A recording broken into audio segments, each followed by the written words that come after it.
మన ముకుందాలో లాంగ్ హారాల పండుగ నవంబర్ 8 నుంచి 16 వరకు ఫ్లాట్ 9.99% VAతో వివరాలకు సంప్రదించండి.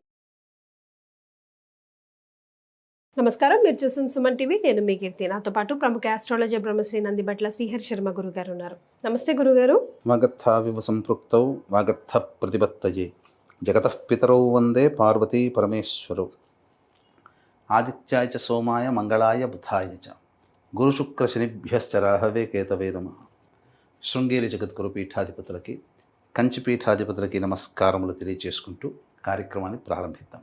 కార్తీక అమావాస్య గురుగారు, ఆఖరి అమావాస్య కార్తీక మాసంలో కదా, మరి ఈ రోజుకి ప్రత్యేకత ఏమైనా ఉందా? ఈ అమావాస్యని మేమంతా ఎలా సద్వినియోగం చేసుకోవాలి? ముఖ్యంగా నరదిష్టి, నరఘోష ఉన్న వాళ్ళకి ఈ అమావాస్య ఎలా అయినా ఉపయోగపడుతుందంటారా?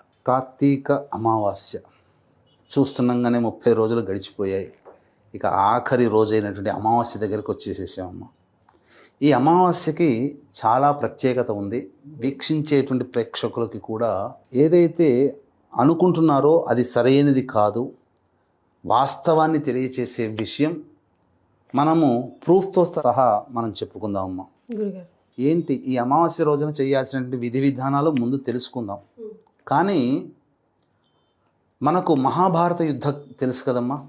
యుద్ధం ప్రారంభమైంది ఎప్పుడు అని చెబితే ఈ త్రయోదశి రోజు మార్గశిర త్రయోదశో చతుర్దశో ప్రారంభమైంది అని అంటారు. మార్గశిర శుద్ధ ఏకాదశి గీతా జయంతి అని అంటారు. గీతా జయంతి మార్గశిర శుద్ధ ఏకాదశి కాదు, కార్తీక అమావాస్య రోజునే ఈ యొక్క గీతా జయంతి. అవునా? మనకు దీనికి ప్రమాణం కూడా తెలియజేసుకుందామమ్మా. మహాభారత యుద్ధకాలంలో 10 రోజుల పాటు యుద్ధం చేశాడు భీష్ముడు. మాఘశుద్ధ అష్టమి రోజున ప్రాణం వదిలాడు. భీష్మాష్టమి. అప్పుడు భీష్మాష్టమి అంటే మహాభారత యుద్ధకాలం 10 రోజులు, మాఘశుద్ధ అష్టమి మొత్తం కలిపితే 68 రోజులు. ఈ మాఘశుద్ధ అష్టమి నుంచి 68 రోజులు వెనక్కి గనక వెళితే ఈ అమావాస్య తేలుతుంది. కార్తీక అమావాస్య రోజే గీతా జయంతి. అంటే శ్రీకృష్ణ భగవానుల వారు భగవద్గీతని అర్జునుడికి ఉపదేశం చేయడం జరిగింది. కార్తీక బహుళ అమావాస్య రోజునే యుద్ధం ప్రారంభమైంది. ఇది తెలుసుకోవాలమ్మా. ఇంకొక ప్రమాణం కూడా చేసుకుందాం. ఒక ప్రమాణం తెలిపాం. అంటే భీష్ముడు మరణించింది మాఘశుద్ధ అష్టమి కదా, అందరికీ తెలిసిందే. 68 రోజులు వెనక్కి వెళితే కార్తీక బహుళ అమావాస్య. తరువాత శ్రీకృష్ణుల వారు రాయబారానికి వెళ్ళినటువంటిది రేవతి నక్షత్రం. అంటే కృత్తికా నక్షత్రానికి కార్తీక పౌర్ణమి రావాలి.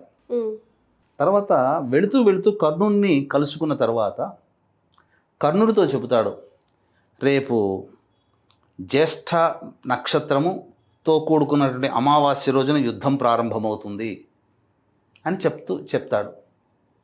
అంటే మనకిక్కడ యుద్ధం ప్రారంభమైంది కార్తీక మాస బహుళ అమావాస్య. ఆ రోజే గీత ఎంతసేపు చెప్పాడమ్మా? కొద్దిసేపే. తర్వాత వెంబడే యుద్ధం ప్రారంభించడం జరిగింది. కానీ అమావాస్య రోజు ప్రారంభిస్తారా మీ లెక్క ప్రకారం? అమావాస్య అనేటువంటిది పక్కకు పెట్టండమ్మా. అమావాస్య రోజు ప్రారంభమైంది అంతే. అందుకనే చెడుపై మంచి గెలిచింది. ఇదేమీ ఇల్లు కట్టుకోవడమో పెళ్లి చేయడం కాదమ్మా, యుద్ధం చేస్తున్నాం. కాబట్టి దానికి మంచి పని కంటే 10 రకాలుగా ఆలోచన చేసి మంచి పని ఎప్పుడైనా మొదలు పెట్టాలి. చెడు పనికి ఎప్పుడైతేందమ్మా? వినాశనమే కదా, చెడే కదా. యుద్ధం అంటే మంచి ఎలా అవుతుంది? ఎవరో ఒకరు మరణించాలి, చెడుపై మంచి గెలవడం. మంచి గెలవాలంటే చెడు పోవాలిగా. మరి ఆ చెడుని పోవడం కోసం చేసినటువంటిది. ఇందులో జన నష్టం జరిగింది కదా, అది కూడా చెడే కదమ్మా. ఇప్పుడు మనకు యుద్ధ వాతావరణాలు చూస్తున్నాం, అదేమన్నా మంచిదా? ఎంతోమంది ప్రపంచవ్యాప్తంగా పౌరులు చనిపోతున్నారు. కాబట్టి ఈ కార్తీక మాసము అమావాస్య, గీతా జయంతి, భారత యుద్ధం ప్రారంభమైన రోజు అనే విషయాన్ని అవగాహన చేసుకుంటే చాలు. మార్గశిర శుద్ధ ఏకాదశి గీతా జయంతి కాదు. ఇది పర్ఫెక్ట్. ఇక తర్వాత ఈ రోజు చేయవలసినటువంటిది ఆఖరి రోజు. కాబట్టి ముఖ్యంగా ఈ అమావాస్య రోజున అంటే చాలామందికి కొద్దిగా కన్ఫ్యూజన్ ఉంది. ఏ రోజు అమావాస్య? 19వ తారీఖు, 20వ తారీఖు. మనకు చాలా మటుకు ఉన్నటువంటిది ఏంటంటే సూర్యోదయానికి ఉన్నటువంటి తిథి ఏదైతే అది మనకు ప్రామాణికంగా ఆ రోజు అంతా చెప్పవచ్చు. పాటిస్తుంటాం. కానీ అమావాస్య దేనికి ప్రత్యేకమైనటువంటిది? పితృదేవత ఆరాధనకి ప్రత్యేకమైనటువంటిది. పితృదేవత ఆరాధన ఎప్పుడు చేస్తారు? సూర్యోదయం అవ్వగానే చేయరు, అపరాహ్న కాల ప్రవేశం చేసిన తర్వాత చేస్తారు. ఈ అపరాహ్న కాలం అనేటువంటిది ఈ అమావాస్య 19వ తారీఖు రోజున వ్యాపించి ఉంది. కాబట్టి ఈ అమావాస్యని అనగా 19వ తారీఖు రోజున పితృ కార్యక్రమాలు అనగా ఎవరైతే అమావాస్య రోజున చనిపోయారో వాళ్ళ కోసం చేసేటువంటి పిండ ప్రదానం తర్పణాది కార్యక్రమాలు 19వ తారీఖు రోజున చేయాలి. అమావాస్య సందర్భంగా ఆఖరి రోజు కాబట్టి చేసేటువంటి దానాలు కానీ ఏవైనా కానీ చెయ్యాలి అని అంటే 20వ తారీఖు రోజున చేయాలి. ఎందుకంటే 12 గంటల 16 నిమిషాల వరకు ఆ రోజున 20వ తారీఖు రోజున అమావాస్య ఉంది. కాబట్టి ఈ రోజునైనా కానీ ఇక ఆఖరి రోజు కాబట్టి శివారాధన చాలా ప్రత్యేకమైనటువంటిదిగా చెప్పబడి ఉంది. ఈ రోజున గొప్పదైనటువంటి దేవతా కార్యక్రమాలు చేసుకుంటే విశేషమైనటువంటి బలమమ్మ. ఎందుకనంటే స్వాతి నక్షత్రం వెళ్ళిపోయిన తర్వాత విశాఖ నక్షత్రం వస్తుంది. విశాఖ నక్షత్రానికి ప్రాముఖ్యత ఏంటంటే అన్ని నక్షత్రాల్లోకెల్లా విశాఖ నక్షత్రము అధిపతి లాంటిది. అందుకే విశాఖ నక్షత్రంలో నక్షత్రమధిపత్ని విశాఖే అని అంటే అధిపతి లాంటిది, మణిపూస లాంటిది, చాలా పవర్ లాంటిది. అందుకనే ఈ రోజున ఎవరైనా కానీ దేవతా ఆరాధన విశేషమైనటువంటి పుణ్య ఫలితం ఇస్తుంది. ఎలా చేయాలి? ఈశ్వరుడికి ఏ ద్రవ్యముతో అభిషేకం చేయాలి అంతకంటే పెద్దగా అవసరం లేదు, చెప్తానమ్మా. వీక్షించేటువంటి ప్రేక్షకులు కూడా ఈ నెల 20వ తారీఖు రోజున అమావాస్య సందర్భంగా మహిమాన్విత శ్రీశైల క్షేత్రంలో మీ జాతకరీత్యా కలుగు విద్య, వివాహ, ఉద్యోగ, దాంపత్య, అనారోగ్య సమస్యల నివారణకి మరియు మేష, మిథున, కర్కాటక, సింహ, కన్య, వృశ్చిక, ధనుసు, కుంభమీన రాశిలో జన్మించిన వారికి ఇప్పుడు ప్రపంచవ్యాప్తంగా జరుగుతున్నటువంటి ఉపద్రవాలకి గురు అతిచారం కారణం. కాబట్టి 12 రాశుల్లో జన్మించినటువంటి వారికి దోషప్రదము కావున సర్వదోష నివారణ పూజలు, హోమాలు జరిపించి శక్తిపాతము చేసినటువంటి కరుంగలి మాలని ఇవ్వడం జరుగుతుంది. ఈ కార్యక్రమంలో నమోదు చేసుకోదలిచిన వాళ్ళు స్క్రీన్పై కనిపిస్తున్నటువంటి నెంబర్లకి సంప్రదించగలరు. ఈ రోజున ముఖ్యంగా ఈశ్వరుడికి కానీ కాలభైరవుడికి కానీ ఆవ నూనెతో అభిషేకం చేయాలమ్మా. ఇది ప్రధానం. ఆవ నూనెతో అభిషేకం ఏ సమయంలో ఏ సమయంలోనైనా కానీ ఉదయం 12 లోపల చేయవచ్చు. గురుగారు ఇంట్లో కూడా చేసుకోవచ్చునమ్మా. తరువాత విశేషించి ఆ యొక్క శివాలయంలో కానీ భైరవుడి దగ్గర కానీ కాలభైరవుడి దగ్గర కానీ ఇంట్లోనైనా కానీ కూష్మాండ దీపం అనేటువంటిది వెలిగించాలి. ఈ రోజున కూష్మాండ దీపం వెలిగించి అంటే బూడిద గుమ్మడికాయని తీసుకొని వచ్చి సగానికి కోసి మధ్యలో ఉన్నటువంటిది కొంత తీసి అందులో నువ్వుల నూనె కానీ ఆవ నూనె కానీ వేసి వెలిగించాలి. దేవుడి గుడిలోనా లేకపోతే గడప దగ్గర ఎక్కడ వెలిగించాలి? భైరవుడి దగ్గరనైనా శివాలయం దగ్గరనైనా, శివాలయంలో లేదా శివాలయంలో బయట ఎక్కడైనా కానీ లేదా ఇంట్లోనైనా వెలిగించుకోవచ్చు. కాలభైరవాష్టకం ఈరోజు పారాయణం చేయాలమ్మా. ఈరోజు విశాఖ నక్షత్రం ఉంది. విశేషంగా అమావాస్య తిథి గురువారం కూడా అయినటువంటిదమ్మా. మంగళవారం, బుధవారం వచ్చింది, గురువారం వచ్చింది అమావాస్య. కాబట్టి విశేషమైనటువంటి రోజు కాబట్టి ఈ రోజున శివలింగ దానము, ఉసిరిక దానము, అలాగే సాలగ్రామ దానం, ఇవన్నీ దానాది కార్యక్రమాలు చేయవచ్చు.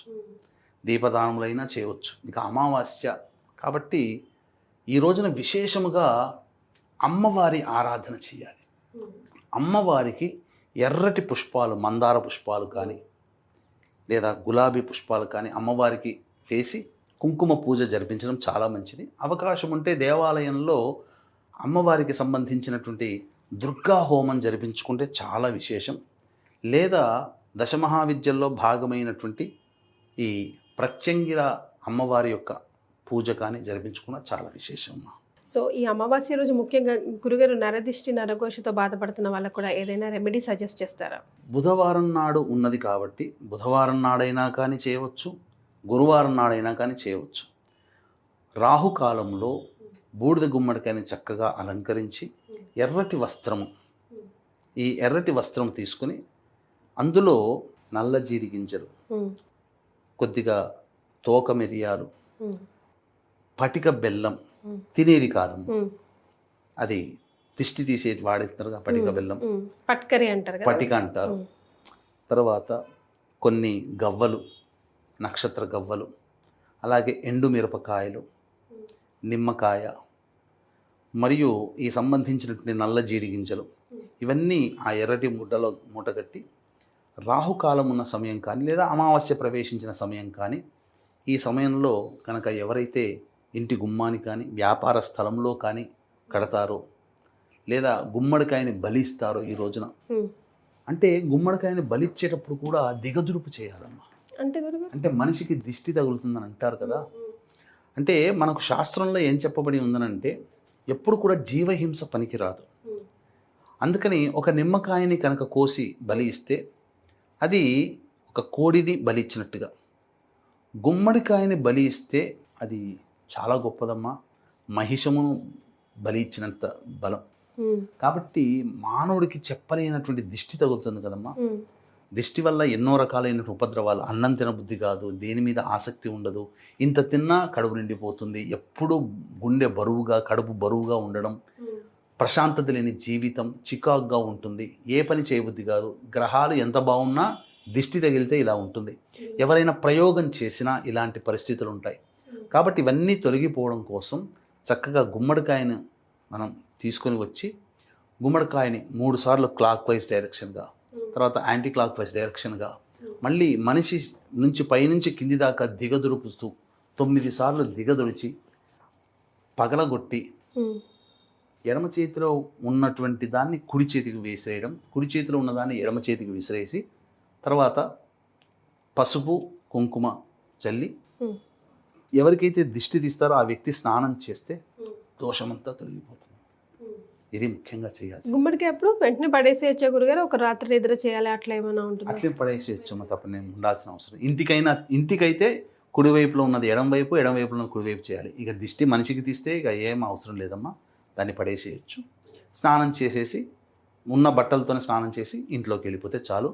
చాలా మటుకు దిష్టి పోతుంది. కేవలం దిష్టనే కాదమ్మా, ఏ వ్యక్తికైతే ఈ గుమ్మడికాయ దిష్టి తీస్తారో ఆ వ్యక్తికి జాతకంలో ఉండేటువంటి గండములు, దోషములు ఉంటాయి కదా, అవి తొలగిపోతాయి. అవి మన కంటికి కనిపించవు. గండములు వచ్చి త్రుటిలో తప్పితుంది కదా, అప్పుడు మనకు అర్థమవుతుంది ఆ రోజున చేసినటువంటి పని వల్ల మనకి ఇంతటి. లేకపోతే అది ఏదో సినిమాలో డైలాగ్ ఉంటుంది కదా, జర్రుంటే చచ్చిపోయేటుంది కదా అని, అట్లా శ్రీహరిది ఏదో డైలాగ్ ఉంటుంది కదా, అలా. పోలేండి గారు మంచి మంచి విషయాలు తెలియజేశారు. ముఖ్యంగా ఈ కార్తీక అమావాస్య రోజు మేమంతా ఏం చేసుకోవాలో, ఎలా సద్వినియోగం చేసుకోవాలో తెలియజేశారు. ధన్యవాదాలు. సర్వం శ్రీ ఉమామహేశ్వర పరబ్రహ్మార్పణమస్తు.